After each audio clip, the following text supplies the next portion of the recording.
Let's look at OpenStax University Physics Volume 2, Chapter 6, Problem 30. Determine the electric flux through each surface whose cross-section is shown below. So we know that from Gauss's law, the flux, the electric flux, is equal to the charge enclosed by a Gaussian surface divided by epsilon naught. So in this problem, we're given all of these various Gaussian surfaces, and we have to find the magnetic flux through them.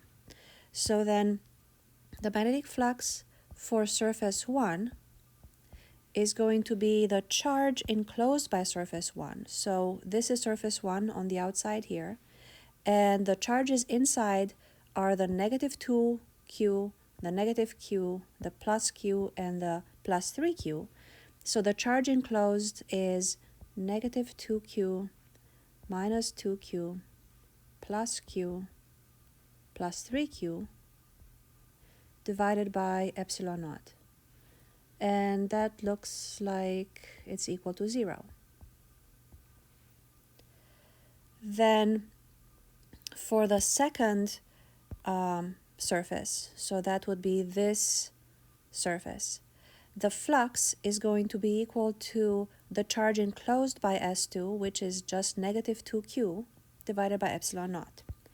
So flux through surface 2 is negative 2q divided by epsilon naught. Surface 3, so that would be this one right here. Flux through surface 3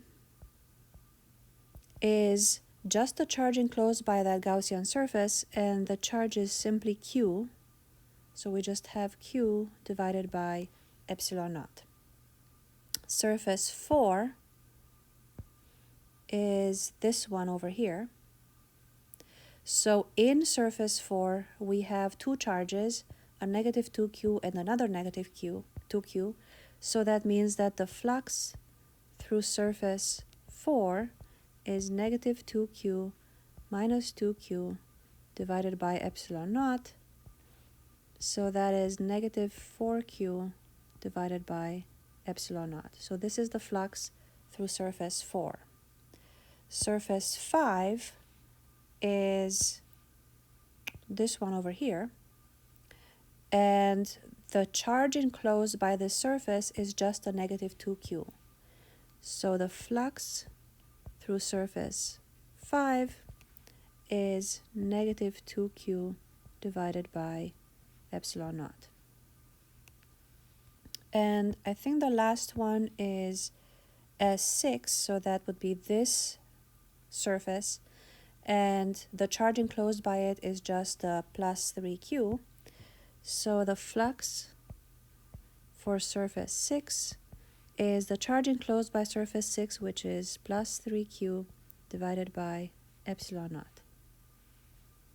So all of this stems from Gauss's law saying that the electric flux is equal to the charge enclosed divided by epsilon naught.